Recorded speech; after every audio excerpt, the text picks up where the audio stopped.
Hopefully everybody can hear me. Let's turn the camera around.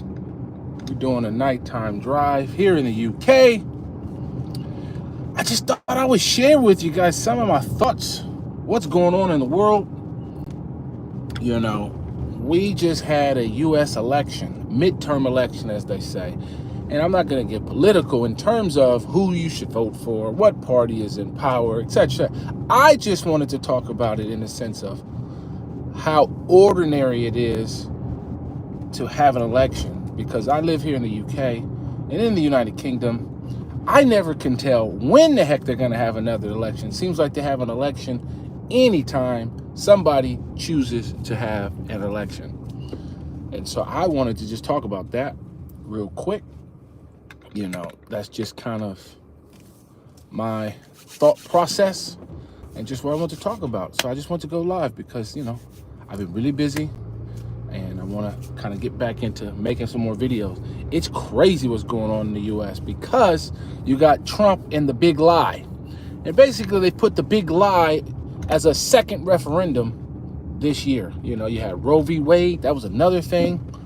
But really it was about this big lie, the election being stolen. You know, hey Carly, how we doing? As always. And it's just like they talk about this big lie, you know, election stolen. And it's just like ridiculous that anybody would think that somebody could steal an entire election across multiple states. That was insane, you know, like literally insane, in my opinion. And you see that right now, here we are, what is it, 2 years later since 2020? And of course, they're going into overtime on the on counting all the ballots as you want. You want all the ballots counted. Anybody that voted legally, you want their ballot to count. You don't want to disenfranchise anybody, you know, who has the legal right to vote and who did cast their vote. But, you know, it was interesting to see some of Trump's biggest, I guess you call it his biggest people he was rooting for or campaigned for, you know, they lost. You know, and it's just interesting because we've just come out of a, you know, whether you're pro-Trump or not, I got friends who are ultra Trumpers. They love them. They had the Trump flag up. They got the shirts. They are MAGA all the way. And they're my friends and they're still good people. I just think that they back a treasonous person. But, you know, I have no problem voting Republican. I have no problem voting Democrat. You know, it doesn't bother me one way or the other. It's all about, I vote my issues. So if I'm voting for whoever I think is going to represent me the best. No party has my vote going into any election. I'm voting my issues and my conscience. So, you know, I proudly tell people I'm a never Trumper. Would have never voted for Trump in a million years. He could be on the ballot 20 times in a row and I would have never voted for him. It doesn't mean I wouldn't have voted for, say, you know, another Republican. I could have done that. Like I've said before to people, you know, I voted for Bush before. So, and I would have voted for John McCain, but he was up against Barack Obama. So for me, you know, I vote my issues and I vote, you know, what is going to be best for me individually and kind of my conscience. And so not everybody does that. Some people just go down the party line. But you see that playing out in Georgia where, you know, where you have a governor who just won the election, but you got Herschel Walker, a former NFL running back, who's an idiot. You know, that's just my personal belief. He's an idiot. But he, you know, he didn't win. He's in a runoff. Why? Because people went to the ballot box, as they did in 2020. They clicked Republican governor. You know, they said, I'm not voting for this Republican senator, and I'm not voting for Trump as the president. And that's how he ended up losing those states. It was never a big lie. It wasn't stolen. It was people didn't like you. And that's just how it is. That's how it goes in an election. Not everybody goes into the polling booth and just goes Tory, Tory, Tory, Tory, or Labor, Labor, Labor, Labor, or Republican, Republican, Republican. Some people literally vote their conscience, vote who they know, and vote who they think is going to represent them the best, no matter what part of the process it is. So, just wanted to share that, as we do a little nighttime driving here. It is, what is it, 7 o'clock here in the UK? It's dark, boy. Man, I missed I missed the light that we used to have.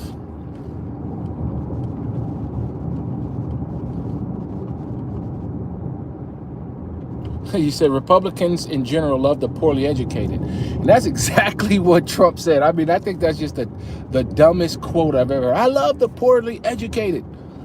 And I just think people, I think these election deniers are very, very dangerous. And these people who literally tried to overturn the government. We literally had a coup with Donald Trump. And for that reason why, I could never in a million years vote for any Trump supporter or Trump again. He literally tried to throw a coup and overthrow the United States government. I mean, this is the first time that no president, think about it, Donald Trump did not go to the inauguration of his predecessor. He left on a plane. He literally tried to overthrow the government. That was a literal thing this man tried to do. And people still vote for this guy and vote for people he says to vote for. That's asinine to me. It's just insane. This was a guy who tried to end the United States as we know it. Don't get me wrong, my country has major problems. It has major problems. And what I keep telling people, the kind of conversations I would have about it was this. And it comes down to this. Like, people are mad at Joe Biden because high inflation, stock market going down, high gas prices, high inflation, right? But I would always tell people, I would say, how can it be that every country you look at and you go to is dealing with the same exact problem? How can it be that whether you go to Turkey, who's having 83% inflation rate, whether you go to Germany, France, even if you go to Switzerland, which is having high inflation at like 3%, they usually run close to zero. So to have high inflation, how is it that everybody's dealing with the same thing? It can't be because of Joe Biden. It can't be just because of the Ukraine war. It can't just be those things. So yeah, you can be mad at your leader, like I'd be mad at the Tory government here. But I always say the same thing to everybody when they get mad at Rishti now and Liz Truss and Bojo before. It was just like, these problems exist in the United States. They exist everywhere. So something fundamentally went wrong in the system, that every country is dealing with the same exact problem. How is it that we're all dealing with the same exact problem all at the same time? And if you ask me, it all comes down to free money for over 12 years, keeping interest rates close to zero for 12 years. So that was just a fundamental thing. It was a race to the bottom from every country and every central bank, a race to the bottom, because you didn't want to have lower growth than the United States, and then didn't want to have it lower than Canada, didn't want to have it lower than Mexico, didn't want to have it lower. So everybody was at this race to the bottom of free money. That's one thing I personally believe caused it. Secondly, you had the pandemic. People now are trying to act like it's over, but forget that. The pandemic plays a major issue into why you have high inflation everywhere. A major issue. I'll never forget going to LA during the pandemic, and I went to what's called Dockweiler Beach, which is, just right by Manhattan Beach and Venice Beach and all those beaches right there. And you could see ships from as far as you wanted to look, just sat out there. And I've lived in LA for a long time, and I never saw so many ships set out to sea in my life, in Southern California. Why? Because no ship wanted to unload their cargo if they couldn't get a full load to go back to where they were going. And if you play that over and over and over and over again for months on months on months, you create a supply chain problem. You create a chicken and an egg situation, right? And if you don't have cargo ships to ship, well, to get your stuff out, you're gonna have to pay more. And it became this race to the top of who could raise prices, because buying, it's just like supply and demand. That's really what it was. And it all came down to that. And so,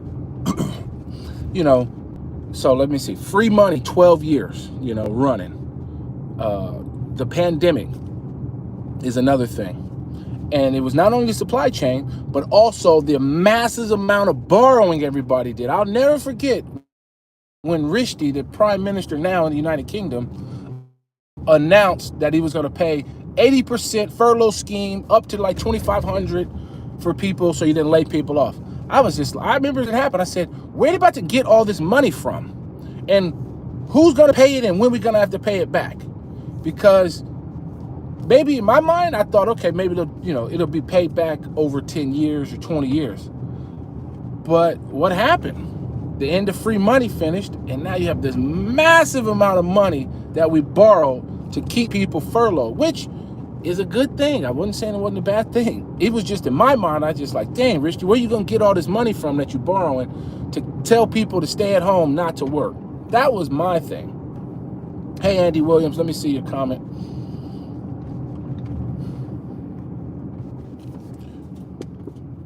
Yeah, he created massive debt. Now the inflation is the price of it. Exactly. So now the bill is due. So now we're in a situation where the bill is due, Andy. Can I get a likes? Can I get a thumbs up? I got all these people watching, so let me ask for some like buttons. I only see one person hit the like button. I always forget to ask that. And so it's this culmination of things. Now, I personally believe in any country that you want to lay the blame on, you have to lay it on the blame of a continuation government. So I would say, here in the UK, you should blame the Tories for the high inflation, for the high gas prices, for the high interest rates, because they were in power for like the last 10, 12. They've been in power since I've been here, as a matter of fact, with David Cameron. I remember when I got here, it was David Cameron. He had just got in. And the only reason I say you can blame them, not because it exists, is because they were at the helm the entire time this thing happened, and they allowed it to go at a rate that made it so bad. And so the blame that I kind of put on Joe Biden, for example, is it's not his fault that these things exist. It's his fault on how you deal with it, because all these countries got all these smart bankers, all these bankers. How could nobody see that you can't just pay away for 12 years at near zero and think that, at some point we got to pay this money back? So that's my thing about it all.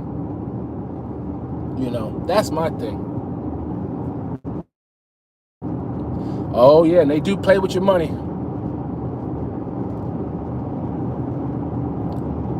Oh, Carly, is there a quiz to Sunday? No, there's not going to be a quiz. Not going to be a quiz for another 3 weeks, so maybe 4 weeks. So I won't be able to do a quiz for another month at least. I'm just too booked on the Sundays. But they will come back. Don't worry. They always come back. We will do the quiz. I love the quiz. And so I just wanted to have that discussion, that chat, that talk with people. Just share, I'm not, like I said, I'm not a political channel. Of course, I have political views like you and anybody else, right? But I just thought I would just share that, just chat with you guys, talk about it. What are your thoughts? Am I wrong? Am I right? Am I off base? Is that how you feel it? Because we have an issue here in the UK when it comes to the cost of living crisis that is going on. That's how they've coined it, the cost of living crisis. It's bad. I just read in the Daily Mail, I read today that there were some charity places for food. They literally have run out of food because there's so many people coming to them for food, for the basics, And it's just going to be tough sledding for the next. In my view, I don't believe bear markets last that long. But I think it'll be tough sledding for the next 12 months. And then we'll come out of it and rip. We're in a quote-unquote bear market. So historically, bear markets only last a year, 18 months, historically. You get a dip, and it becomes a massive dip. But then you get a even higher rip. So, we'll see what happens. The problem in the UK and the US originated in the 1980s. Oh yeah, Reaganism and Thatcherism. Then in the UK, we had schoolboys bring austerity. I have an hour-long lecture about it. Yes, Damien. Yes, I get it. All the stuff that we're dealing with in 2022 and all the things that I've mentioned, oh yeah, we can go back in history. We can go all the way back. I think this all originates at Reaganism and Thatcherism. Oh yes, for sure. You just cannot have, I would always point to people, like you would see these graphs where you would have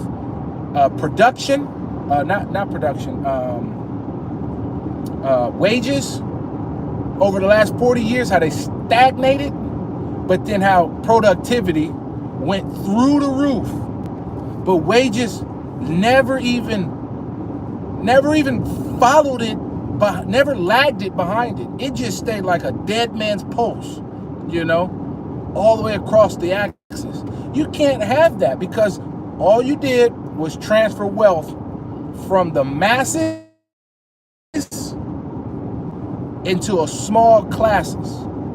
And the conversations I've had in the past about that is because you have to think about how human society has always been.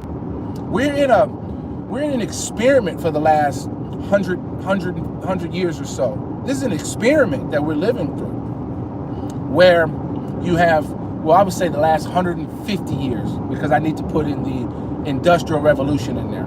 So you need to go back to that.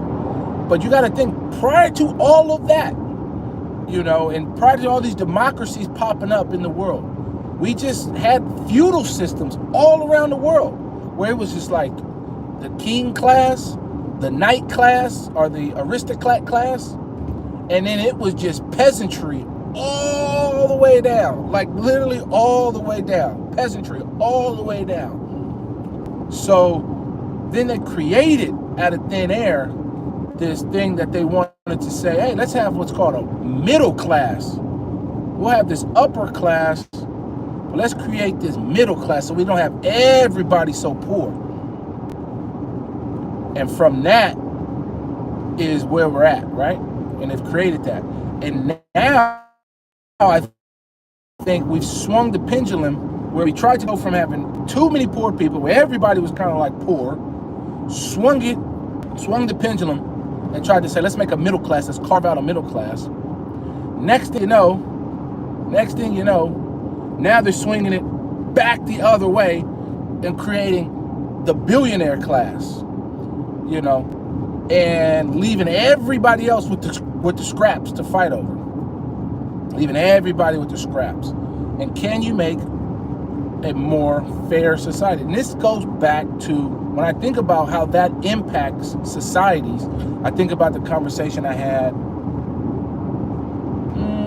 a couple days ago, 2 days ago, I think. I was talking about crime in the United States and crime in the UK.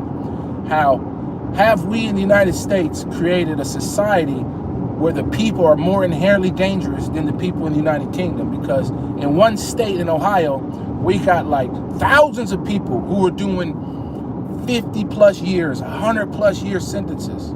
We're here in the United Kingdom, Scotland, England, and Wales, I think it is.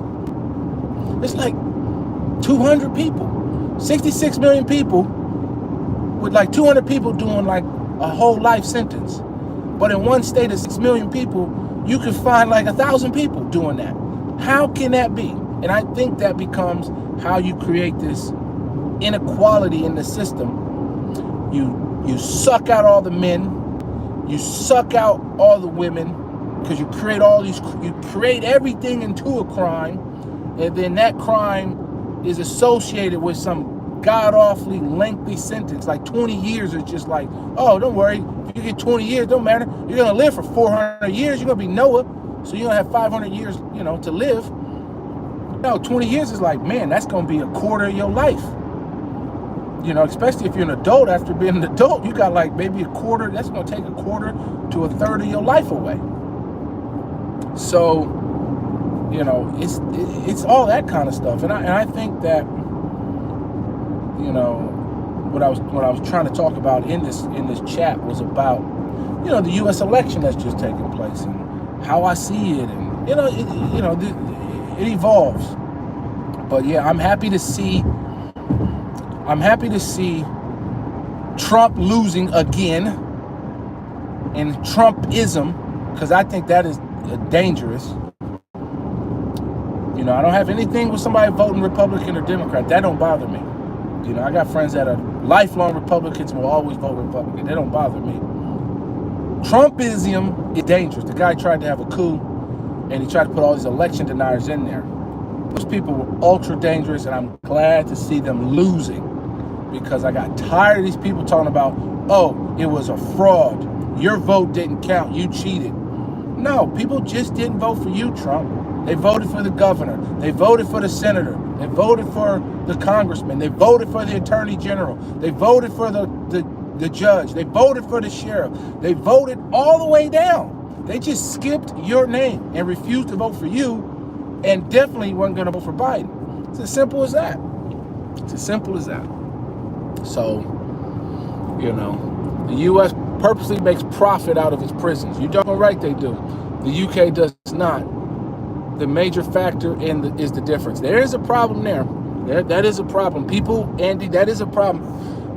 That's who I was having a conversation with about prisons. I was having a conversation last week with somebody who's works in the prisons here in the UK. I was like, why did I get on prisons? I was having a conversation with somebody about that last week. Tom, his name was Tom, and he's a subscriber to the channel. So Tom, thank you for the conversation that we had. Yeah, I think I'm not a fan of Ron DeSantis. I'll throw that out there, Damien. But he does look good. Trump will run. He's just too narcissistic not to run. So of course he's gonna run. He was hoping to announce that next Tuesday. He might not. Trump is just too narcissistic not to run.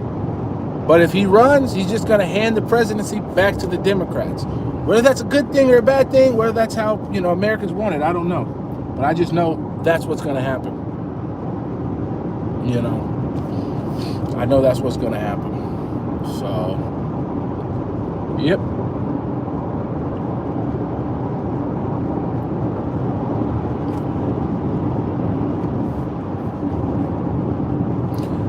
So I'm watching. What I'm looking for now is an update in the state of Arizona. I'm from California, but I'm looking at Arizona closely to see if the Trump candidate loses. She's currently losing, and of course she's going to claim fraud, but they all claim fraud, which is a joke, because at the end of the day, Arizona's run by Republicans. So it's amazing how, the Republicans had fraud. It's ridiculous. It's ridiculous. It was always ridiculous when Trump said it. It sounds ridiculous to say it now. Don't get me wrong. Are there issues with an election? No doubt. No doubt. There's always some type of fraud. But the question always remains, is it massive voter fraud? Massive. Don't get me 20 people. 20 people is rarely enough to throw an election. Rarely enough. Rarely enough. Unless you like running for a local council member in your state, that could throw 20 votes matter in those kind of races. Because people vote. When people vote, one thing, people don't necessarily fill out the whole ballot. A lot of people won't fill out the whole ballot. They just don't know who it is. So you'll see how, like, The governor might get 1 million votes, but then some local council person get only like 50,000 votes. But they're on the same ballot paper because not everybody fills the whole thing out. I'm also happy to see that in a lot of these Republican states that the so-called Roe v. Wade vote showed up and showed out. You know, I'm a pro-choice person. I prefer life, but there's plenty of reasons why a woman might or need to have abortion health care. And so, you know, who am I to say, who am I to judge what that reason could be? You know, no sooner did they overturn Roe v. Wade in the United States, did a woman have to like carry a baby that had no head in it or something stupid like that. Like that was like a literal thing, because nobody in Texas, it might have been, wanted to abort this baby, but it was going to have like no head, no brain. It's asinine. It's asinine. It's like authoritarianism all the way when it comes to that kind of stuff, you know. But, you know, I'm glad that they showed up. They need to keep showing up because, as I've said to some people in the past, a lot of women didn't want to vote for Hillary Clinton, but they took Trump and they traded abortion health care for, you know, tax cuts that went 83% to wealthy individuals. So, you know, but, you know, everybody should vote. If your vote didn't matter, they wouldn't fight so hard to stop you from voting. That's what one of my best friends, Jonathan, told me. It was just like, man, why they fight so hard to stop you from voting? If your vote didn't matter, why they work tooth and nail to stop you from voting? Because it matters. Your vote is ultra important. Always is, always will be. Whether you live here in the United Kingdom or whether you live in the United States, your vote will always matter. You know, your vote will always matter. It's important. You got to fight for it because it's always, they always trying to find to long lines. You know, me and my dad always laugh about this. California, like when it's so easy to vote in California, man, it's so easy. You show up, you might go to your poll station, you might wait 10 minutes to vote. Man, if that, you might walk right in and just vote. Like if that. But you go to places like Texas, Alabama, Georgia, they have lines that are like an hour and a half long. That don't make no sense. It don't make no sense. Unless you want to say it makes sense by design. Because if it was easy for you to walk in there in 10 minutes and vote and be done with it, more people would vote. But when you put that constantly on the news, like, man, my polling station, oh, it's a 2-hour wait. Who has 2 hours to wait, starters, and who wants to wait in the line for 2 hours to vote? It should be a 10-minute thing. Show up, ID, register, boom, knock it out, and you're out of there. But you got states that systematically disenfranchise you, you know, so they make it hard to have mail-in ballot. They don't want you to do a mail-in ballot. Or they want you to show up but wait in an hour-long queue, 2 hours, because, you know, they were passing laws in these states like nobody can hand water to people. And I'm thinking, for a person that's from California, why is there even a line that requires somebody to want to pass out water to you? It's insane. You know, if I lived in these southern states, I'd want an absentee ballot. I'd want a mail-in ballot 100% of the time. Why would I want to go wait in this long queue? An hour, 90 minutes. Because the only people that are going to do that are the people who definitely want to vote. But if you make it easy for people to vote like they did during 2020, during the pandemic, guess what? You had record participation. Record. You know, Joe Biden, 83 million votes. Donald Trump, hell, it's impressive. He got like 75 million votes. But he always loves to tout that. He never thinks he had any fraud, though. He always says Joe Biden's 83 is fraud. But, you know, when you make it easy for people to vote, people will vote. They will participate. But if you make it hard, people aren't going to vote. And they know that. So it's by design that they do that. It's by design.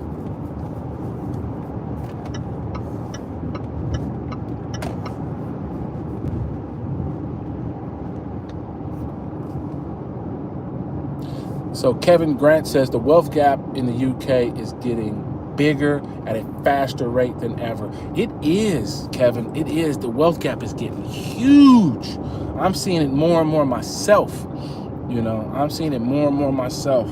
They're talking about bringing the 50% tax bracket back. That would impact me. I'm for it. I'm okay with it, as long as they continue to bring up the other tax brackets in terms of like where I think right now the first 12 and a half is not taxed. I want to, given that inflation is so high, you want to see that 12 and a half go to like 13 and a half. I want to see the 20% tax bracket go from, I don't know, is it 22 grand? I want to see that go up to 24 grand, et cetera, et cetera. Because if you don't move it up some, you're just going to capture way more people into the tax bracket, And what I always find hilarious, these things are easily solvable. All you have to do is tag these things to like the CPI or, quote unquote inflation.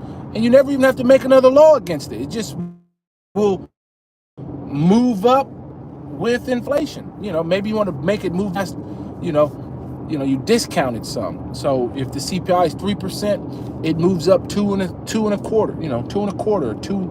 2.75 or 2.90, something, it could just move up, but they don't on purpose. They wait until more and more and more people are caught into these higher tax brackets, and then they wait on their hands until these people who are caught up in it for the last 3-4 years make enough political noise for them to then move the number up. To say, oh, the 45% tax bracket no longer starts at, what is it? The 50 was 150, but I think the 45 is 100 or something like that. No, the 45 is like 55. And so, they wait until more and more people get caught up in that. And then after a few years, they raise it up because they want to get more and more of your money. More and more and more of your money. They never stop. You can't feed the government enough money. And then you get a bridge to nowhere.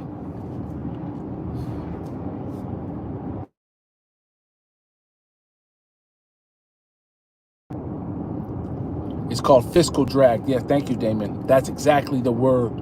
That's the exactly way I'm trying to say it. Fiscal drag. That's exactly it. That's exactly it.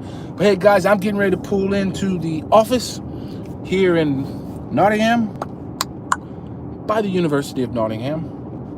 And so I have to run, actually. So I'm pulling up in here. It's pretty close to the University of Nottingham, for those that know it. So I got to go, actually. So yeah, thank you for the conversation. Thank you for riding with me. And hopefully I can do another one of these soon. It's always good to talk. I usually don't do too political. This is probably the most political I've done in any live or any chat, this conversation right here. But I just thought I want to talk about it, talk about politics a little bit, encourage any and everybody to go out and vote for whoever you want to vote for when the time comes. Because if it didn't matter, they wouldn't try so hard to get you to stop voting. They wouldn't fight tooth and nail. Thank you, Andy. Yep, you have a pleasant evening. I'm only popping in for about an hour and a half. I only got about 90 minutes. So I might be able to come back and go live later. I should only be here for an hour and a half. Yeah. I should only be here for about 90 minutes. So, yeah. So, yep. Peace out, everybody. I will catch you on the next one.